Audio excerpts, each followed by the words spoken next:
Hello friends, હું Amin Shaikh S Meera IMF and fund distributor private લિમિટેડનો founder અને ડિરેક્ટર છું. હું એક સર્ટિફાઈડ ફાઇનાન્શિયલ પ્લાનર છું.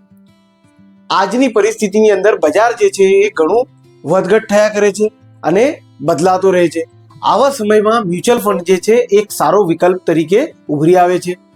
પૈસા જે છે એ ઘણા બધા શેરો અને અલગ અલગ અસેટની અંદર વેચાઈ જાય છે. ખૂબ જ અનુભવી ફંડ મેનેજરો પૈસા સંભાળે છે. દરેક રોકાણકારોને પોતાના જોખમ મુજબ વિકલ્પ પણ મળી રહે છે. મ્યુચ્યુઅલ ફંડમાં ખાસ કરીને અસેટ એલોકેટેડ ફંડ આજની તારીખની અંદર એક બેસ્ટ ચોઇસ તરીકે ઉભરી આવે છે.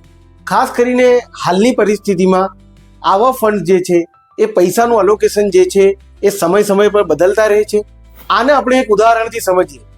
દાખલા તરીકે બજારની પરિસ્થિતિ સારી ના હોય, ઇક્વિટી માર્કેટ જે છે એ સારું ફંડ મેનેજરને ના લાગતું હોય તો એ ડેટમાં કે સોનામાં ફંડ્સને અલોકેટ કરી શકે છે અને ઇક્વિટીમાંથી ઓછું કરી શકે છે.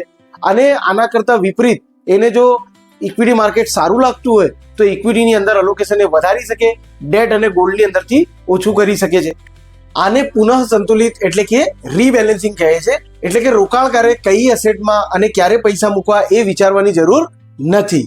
એ ફંડ પોતે જ નક્કી કરે છે. ફાયદો એ છે કે રોકાણકાર એક જ જગ્યાએ ફસાતો નથી.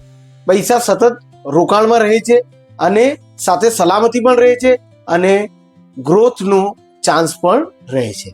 તો આજના સમયમાં અસેટ એલોકેટર ફંડ જે છે એ ઓલ વેધર ફંડ એટલે કે દરેક સમયમાં કામ લાગતું રોકાણ. જેઓ લાંબા ગાળે સંપત્તિ બનાવવા ઈચ્છે છે અને સાથે ઓછું જોખમ રાખવા માંગે છે એમના માટે આ ફંડ જે છે એ એક બેસ્ટ ચોઇસ છે.